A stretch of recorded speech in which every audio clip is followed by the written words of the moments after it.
Welcome to the Towering Tropical Shirts NFL Football Update, where I get to talk about all things NFL. Once again, brought to you by Mango Rum, because that's so good and good for you. Yes, in case you hadn't heard, the Washington Commanders officially have been sold. At least they've been sold. The agreement is in place. Dan Snyder has now officially no longer owning the Washington Commanders. There's a high price tag, $6.05 billion. What? Yeah, you heard me, $6.05 billion. It's a group that's led by Josh Harris, and he actually claims that Magic Johnson is also going to be one of the part ownership as well. He's a minority owner. But the whole thing is all about Dan Snyder no longer being the big stain on the NFL. Ever since he bought the Washington Football Club back in 1999, they've only made the playoffs a handful of times. He also was really good at bringing in like over-the-hill, high-priced veterans who had nothing left, like Deion Sanders and Bruce Smith. And for some folks, like Christine, she stopped being a fan of that Washington club when they brought in Jeff George. That's right, the Jeff George as their quarterback. But here's the interesting thing. The owners have to approve the sale. 31 owners, 31 NFL owners approved the sale. That was a unanimous vote. Now, usually, the only thing you can get like millionaires and billionaires agree on unanimously, at least that big a group, is like, how great tax shelters and like tax loopholes are. But in this case, they were like, they wanted Dan Snyder out of here. Now, was it because maybe his sexual harassment policies with all of his workers?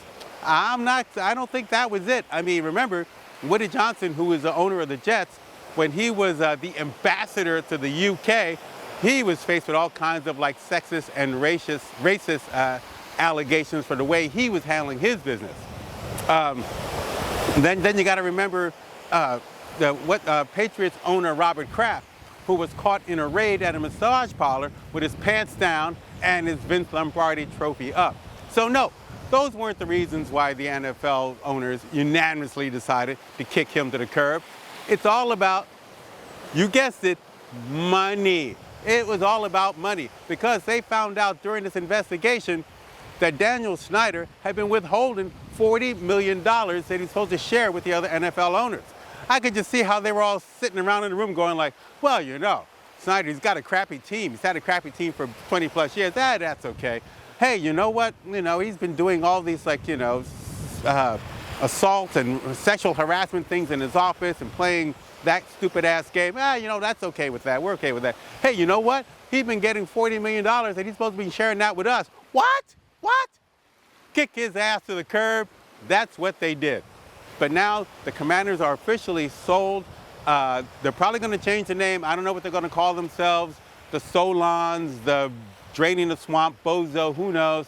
But the main thing is Dan Snyder is out and Josh Harris and his group is in. So congratulations, Washington football fans. Hopefully, within the next 3 or 4 years, you will see a total culture change behind the scenes and on the field. And you know what? It's training camp is open. We're going to be back. We're going to talk some more very, very soon.